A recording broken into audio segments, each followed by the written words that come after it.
Breaking news. Urea విషయంలో ప్రభుత్వ వైఖరిపై నిరసన తెలుపుతున్నారు బీఆర్ఎస్ ఎమ్మెల్యేలు. అసెంబ్లీ లాబీల్లో ఇదే అంశంపై నిరసన తెలిపారు. అనంతరం గన్ పార్క్ వైపు ర్యాలీగా వెళ్లి నిరసన వ్యక్తం చేశారు. అనంతరం అగ్రికల్చర్ ఆఫీస్ వరకు వెళ్లి నిరసన తెలిపారు. వ్యవసాయ శాఖ కమిషనర్కు వినతి పత్రం ఇచ్చారు బీఆర్ఎస్ ఎమ్మెల్యేలు.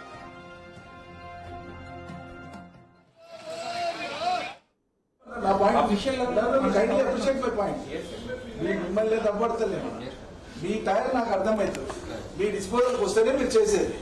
రాష్ట్ర డిస్పోజల్కే రానప్పుడు ముఖ్యమంత్రి ఏం చేసినట్లు? మరి ముఖ్యమంత్రి దృష్టికి మీరు తీసుకుపోయి రాలేదా?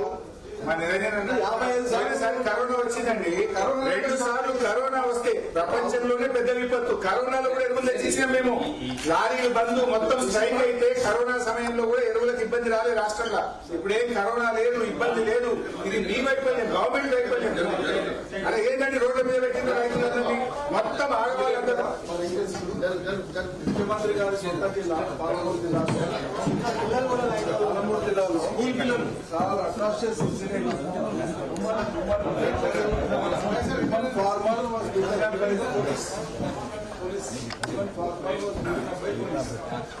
మెడికల్ దగ్గర జరిగింది సంఘటన. ఇమీడియట్ గా వివరాలు తెప్పించుకోండి. ముందు డిపార్ట్మెంట్ నుంచి మీరు ఖండన ఇవ్వండి.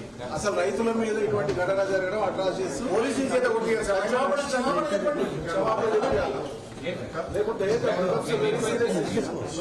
ఎక్కువైందండి. వీడియోలో మహిళా రైతులు పోలీసులు పట్టుకుని వీడియోలో రాష్ట్రం అంతా చూస్తా ఉంటే ఇంకా ఎక్కువైంది. గుర్తు చేస్తాం. మీరు చంద్రబాబు నాయుడు ముఖ్యమంత్రి ఉన్నప్పుడు ఒక కలెక్టర్ అప్పుడు కరువు ఉంటే గడ్డి ప్రభుత్వం సప్లై చేస్తే భువనగిరి దగ్గర పోయి గడ్డి అడిగితారంటే గడ్డి అడిగినటువంటి రైతులను కాలుతుందండి. సో ఆయన శిష్యుడైనటువంటి ఈ ప్రభుత్వంలో మళ్ళీ రైతుల మీద ప్రత్యక్షంగా దాడులు చేస్తుంది. డిపార్ట్మెంట్ వాళ్ళు కొట్టాడు కదా, నాకు అర్థం కాదు. అక్కడ తొక్కిసలాట లేదు, స్టాంపీడింగ్ లేదు, అజిటేషన్ లేదు. మహిళా రైతులు వాళ్ళు మగ పోలీస్ అయినా కొట్టింది. మా పాయింట్లలో ఒకటే, మిమ్మల్ని కమిషనర్ ని తప్పట్టడానికి రాలేదు. సమస్య తీవ్రత ఉంది అనేటువంటి సంగతి ప్రభుత్వానికి తెలిసి ఉండాలి. Why did the government sleep? Number 1. మీరు డిపార్ట్మెంట్ నుంచి ముఖ్యమంత్రి గారి దగ్గర పెట్టించి ఒక్కనాడైనా ముఖ్యమంత్రి స్థాయిలో రివ్యూ జరిగింది. ఆయన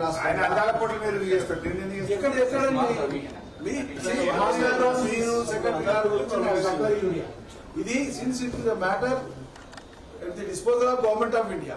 గవర్నమెంట్ ఆఫ్ ఇండియాతో డీల్ చేసినప్పుడు ముఖ్యమంత్రి డైరెక్ట్ గా ఇంటర్వ్యూన్ కావాలి. ఎందుకు కాలేదు అనే ప్రశ్న ప్రజలకు.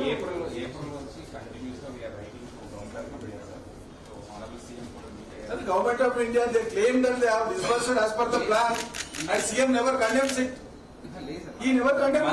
అదే బీజేపీ కాంగ్రెస్ వాళ్ళ మీద, కాంగ్రెస్ వాళ్ళు బీజేపీ మీద ఏం డ్రామా అండి? మధ్య రైతులు సఫర్ అవుతుంది. ఒకరి పేరు మీద ఒకటి చెప్పుడు కాదు, ఇద్దరు కలిసి యూరియాలండి. అంతకంటే రాజీనామా చేయమనండి. మేము పోమండి, ఇక్కడ కూర్చోడానికి వచ్చిన మీరు గవర్నమెంట్ తో మాట్లాడి ఎప్పటిలోగా దీన్ని పరిష్కారం చేస్తారు. Give us a clear cut assurance, then only will leave your office. మేము రాజకీయాల కోసం రాలి, రైతుల బాధ చూడలేక వచ్చినాము. మీరు ఎప్పటిలోగా ఈ సమస్య ఎప్పటిలోగా పరిష్కారం అయితే you please talk to government and give us a clear cut assurance, then only will leave your office.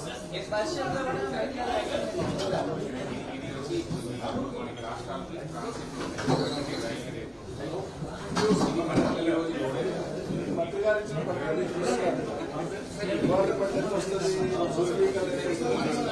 ఏ మార్చం లేదని ఒకే స్టేట్మెంట్ ఉన్నాయి. కింద గ్రౌండ్ లో అసలు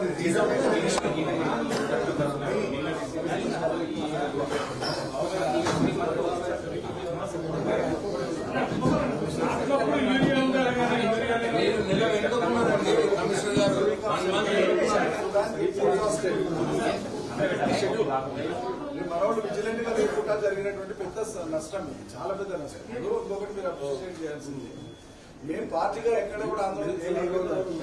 మొత్తం ప్రజలు లక్షల సంఖ్యలో జనం ప్రతి మండలంలో రోజు రోడ్ల మీద ఉంటున్నారు. అది చూసుకున్నాక గవర్నమెంట్ అలార్మింగ్ ఉండాలి కదా. ఇప్పుడు 2 నెలల నుంచి ఉంటున్నారు, ఇప్పుడు కాదు 2.5 నెలల నుంచి ఉంటున్నారు. మనకి మెయిన్ సీజన్ అనేది మనకి August September.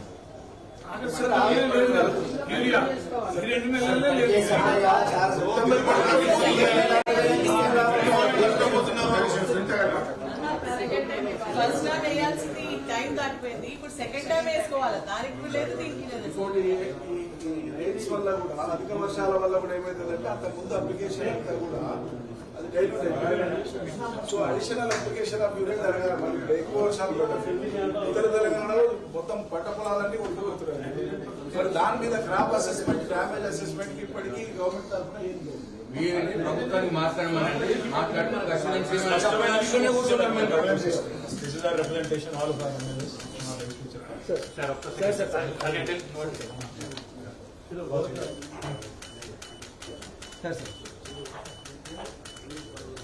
We're demanding a clear answer.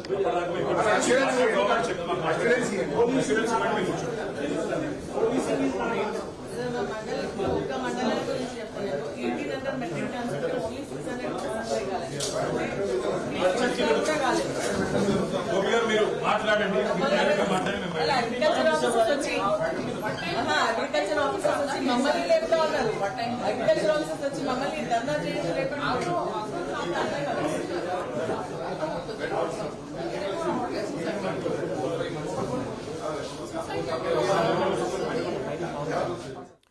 ఇక యూరియా విషయంలో ప్రభుత్వ వైఖరిపైన నిరసన తెలుపుతున్నారు బీఆర్ఎస్ ఎమ్మెల్యేలు. అసెంబ్లీకి ప్లకార్డులతో వచ్చారు. అసెంబ్లీ వాయిదా పడ్డ అనంతరం కూడా అసెంబ్లీ లాబీల్లో యూరియా సరఫరా చేయడంలో ప్రభుత్వం పూర్తిగా విఫలమైంది, యూరియా దొరక్క రైతులు తీవ్రంగా ఇబ్బందులు పడుతున్నారంటూ బీఆర్ఎస్ ఎమ్మెల్యేలు నిరసన వ్యక్తం చేశారు. అక్కడి నుంచి ఒక అగ్రికల్చర్ ఆఫీస్ కూడా వెళ్ళారు. అగ్రికల్చర్ ఆఫీసర్ దగ్గరికి వెళ్ళి యూరియా ఎందుకు సప్లై చేయలేకపోతున్నారు, ప్రభుత్వ వైఖరి ఏంటి, అసలు మీ దగ్గర ఎటువంటి యంత్రాంగం ఉంది అంటూ అగ్రికల్చర్ ఆఫీస్లో వాళ్ళు నిరసన వ్యక్తం చేశారు. అనంతరం గన్ పార్క్ వద్దకు వెళ్ళి కూడా వాళ్ళు యూరియా సరఫరా కాకపోవడం పట్ల నిరసన వ్యక్తం చేస్తున్నారు బీఆర్ఎస్ ఎమ్మెల్యేలు. మా అసోసియేట్ ఇన్పుట్ ఎడిటర్ నగేష్ మరింత సమాచారం ఇస్తారు. నగేష్, ఇవాళ అసెంబ్లీ తొలి రోజే యూరియా సరఫరా చేయాలంటూ, యూరియా లేక రైతులు ఇబ్బంది పడుతున్నారంటూ బీఆర్ఎస్ ఎమ్మెల్యేలు ఆందోళనకు దిగారు. సో ఇది ఈ ఆందోళన ఇంకా ఎప్పటిదాకా కొనసాగించే అవకాశం ఉంది? యూరియా సరఫరా ప్రాపర్గా జరిగేదాకా ఎటువంటి వైఖరి తీసుకోబోతోంది బీఆర్ఎస్? అంటే వ్యవసాయ కమిషనరేట్ కదా ప్రస్తుతం ప్రతిపక్ష నేతలుగా ఉన్న కేటీఆర్, హరీష్ తో పాటు మిగతా ఎమ్మెల్యేలు కూడా చేరుకున్నారు. వ్యవసాయ కమిషనరేట్ లో కమిషనర్ కి వినతి పత్రం ఇవ్వన్నారు. అంటే యూరియా కావాలనేది వాళ్ళ ప్రధాన డిమాండ్. ఎందుకు యూరియా కేంద్రం నుంచి సప్లై కావడం లేదనేది బీఆర్ఎస్ ప్రధానంగా డిమాండ్ చేస్తుంది. అసెంబ్లీ లాబీలో కూడా ఇవాళ యూరియా కావాలని చెప్పి గణపతి బొప్ప మోరియా అంటూ కూడా పెద్ద ఎత్తున నినాదాలు చేశారు. హరీష్ రావుతో పాటు కేటీఆర్, మిగతా బీఆర్ఎస్ ఎమ్మెల్యేలను కూడా అందరూ కూడా గన్ పార్క్ మొదట నివాళులర్పించిన తర్వాత వాళ్ళ ప్రధాన ఎజెండా యూరియానే. అంటే యూరియా మిగతా జిల్లాలు అంటే తెలంగాణ వ్యాప్తంగా మిగతా జిల్లాల్లో రైతులందరూ లైన్లలో నిల్చుంటున్నారు. వాళ్ళందరూ కూడా ప్రతిరోజు కూడా ఇబ్బంది పడుతున్నారు. చాలా మంది అక్కడే నిద్రపోతున్నారు. యూరియా ఎందుకు సప్లై కావడం లేదు అంటే కేంద్రాన్ని గట్టిగా నిలదీయడం లేదా అనేది వాళ్ళ ప్రధాన డిమాండ్. అంటే తెలంగాణ నుంచి బీజేపీ నుంచి 8 మంది ఎంపీలు ఉన్నారు, అలాగే కాంగ్రెస్ నుంచి 8 మంది ఎంపీలు ఉన్నారు. ఇంతమంది ఎంపీలు ఉన్నా కూడా యూరియా సప్లై ఎందుకు కావడం లేదనేది వాళ్ళు డిమాండ్ చేస్తున్నారు. గన్ పార్క్ నుంచి వ్యవసాయ కమిషనరేట్ కి అయితే ప్రస్తుతం ర్యాలీ తీశారు. వ్యవసాయ కమిషనరేట్ లో వినతి పత్రం ఇచ్చి యూరియా ఎందుకు సప్లై కావడం లేదని కూడా వ్యవసాయ కమిషనర్ ను అడిగే అవకాశం కనిపిస్తుంది.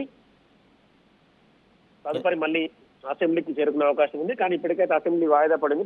కాసేపట్లో కేబినెట్ కూడా సమావేశం కానుంది. యూరియా సప్లైకి సంబంధించి కూడా కేబినెట్ లో చర్చ జరిగే అవకాశం కనిపిస్తుంది. ఎందుకంటే కేంద్రం నుంచి రావాల్సినంత యూరియా ఎందుకు రావడం లేదు, యూరియా కోసం కేంద్రంపై ఎలా ఒత్తిడి చేయాలన్న ఆ విషయం పైన కూడా కేబినెట్ లో ప్రధానంగా చర్చించున్నారు. ముఖ్యమంత్రి రేవంత్ రెడ్డితో పాటు డిప్యూటీ సీఎం బట్టి విక్రమార్క, వ్యవసాయ శాఖ మంత్రి తుమ్మల, రెవెన్యూ శాఖ మంత్రి పొంగులేటి వీళ్ళందరూ కూడా అంటే కేంద్రం పైన ఒత్తిడి తీసుకురావడానికి ప్రధాన మార్గాలు ఏంటి, యూరియా తీసుకురావడంలో మనం పాత్ర పోషించాల్సింది. అంటే బీజేపీ ఎమ్మెల్యేలు ఎంపీలు 8 మంది తెలంగాణలో ఉన్నా కూడా వాళ్ళు ఎందుకు చడి చప్పుడు కాకుండా ఉన్నారు అంటే వాళ్ళ ప్రధాన పాత్ర యూరియా తీసుకురావడానికి వాళ్ళు ఎందుకు ముందుకు వెళ్ళడం లేదు అంటే కేవలం కాంగ్రెస్ ను బదనాం చేయడానికి వాళ్ళు వ్యూహం పన్నారా అన్న కోణంలో కూడా కేబినెట్ లో చర్చించే అవకాశం కనిపిస్తుంది. యూరియా రావడం కోసం కాంగ్రెస్ ఎంపీలందరూ కూడా మూకుమ్మడిగా కేంద్రం పైన దాడి చేయాలని చెప్పి నిర్ణయించుకున్నట్టుగా తెలుస్తుంది. ఈ క్రమంలోనే ఈ ప్రధాన డిమాండ్ చెప్తుంది బీఆర్ఎస్ ప్రభుత్వ హయాంలో బఫర్ స్టాక్ గా పెట్టాము యూరియా,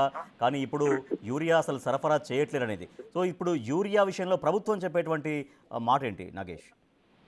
అంటే ప్రభుత్వము ప్రధానంగా బీజేపీనే టార్గెట్ చేయనుంది. అంటే ప్రభుత్వం ఆల్రెడీ యూరియా ఎంత రావాలనేది కూడా ప్రధానంగా డిమాండ్ చేస్తున్నది. కానీ కేంద్రం కావాలనే కాంగ్రెస్ గవర్నమెంట్ ను బదనాం చేయాలనే ఉద్దేశంతోనే వాళ్ళు యూరియా పంపిణీ చేయడం లేదనేది కాంగ్రెస్ వాదన.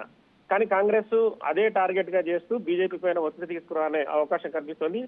కేంద్ర వ్యవసాయ శాఖ మంత్రి భూపేంద్ర సింగ్ ప్రధాన్ ని కూడా ఇదే కోలే అవకాశం కల్పిస్తుంది. అవసరమైతే ఒక మంత్రుల బృందం కూడా కేంద్రానికి వెళ్లి యూరియా సప్లై చేయడంలో మీరు విఫలమయ్యారని చెప్పి కూడా చెప్పే అవకాశం కనిపిస్తుంది. అక్కడ వినతి పత్రం ఇవ్వడం కావచ్చు, అవసరమైతే కేంద్రంలో ఒత్తిడి తీసుకొచ్చే విధంగా ఎంపీలతో ధర్నా నిర్వహించడం కావచ్చు, రకరకాల ఇష్యూలతో యూరియా రావడం కోసం అయితే తమ ప్రయత్నాలు చేస్తున్నట్టుగా కాంగ్రెస్ పార్టీ ప్రభుత్వం చెప్తుంది. కానీ బీఆర్ఎస్ కూడా అదే అలిగేషన్ చేస్తుంది, యూరియా తీసుకురావడంలో విఫలమయ్యారనేది వాళ్ళ వాదన.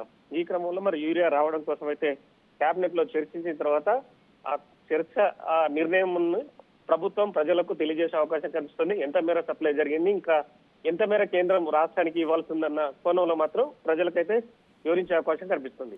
Right, thank you Nagesh. రైతులకు యూరియా సరఫరా చేయడం లేదంటూ ప్రభుత్వ ఫెయిల్యూర్ అంటూ బీఆర్ఎస్ పార్టీ ఎమ్మెల్యేలు అసెంబ్లీ లాబీల్లో ఆందోళనకు దిగారు, నిరసన వ్యక్తం చేశారు, ప్లకార్డులు ప్రదర్శించారు. గణపతి బప్ప మౌర్య రైతులకు కావాలి యూరియా అంటూ వాళ్ళ కాంగ్రెస్ ప్రభుత్వంలో రైతులకు యూరియా లేక నానా ఇబ్బందులు పడుతున్నారంటూ ప్లకార్డులు ప్రదర్శిస్తూ బీఆర్ఎస్ పార్టీ ఎమ్మెల్యేలు ముఖ్య నాయకులందరూ కూడా మనకు కనిపిస్తున్నారు. బీఆర్ఎస్ వర్కింగ్ ప్రెసిడెంట్ కేటీఆర్, మాజీ మంత్రి హరీష్ రావు, మాజీ మంత్రులు సబితాంద్ర రెడ్డి, ఇంకా అందరూ కూడా కనిపిస్తున్నారు. సో ఒక లైన్ తీసుకున్నారు, అంటే ఖచ్చితంగా యూరియా సరఫరా చేసేదాకా బీఆర్ఎస్ పార్టీ పోరాడుతుందంటూ చెప్తున్నారు. వ్యవసాయ కమిషనర్ని కూడా కలిసి వినతి పత్రం అందించారు బీఆర్ఎస్ ఎమ్మెల్యేలతో పాటు మాజీ వ్యవసాయ శాఖ మంత్రి నిరంజన్ రెడ్డి కూడా ఆ నిరసనల్లో పాల్గొన్నారు. రైతు వ్యతిరేక ప్రభుత్వం నశించాలి.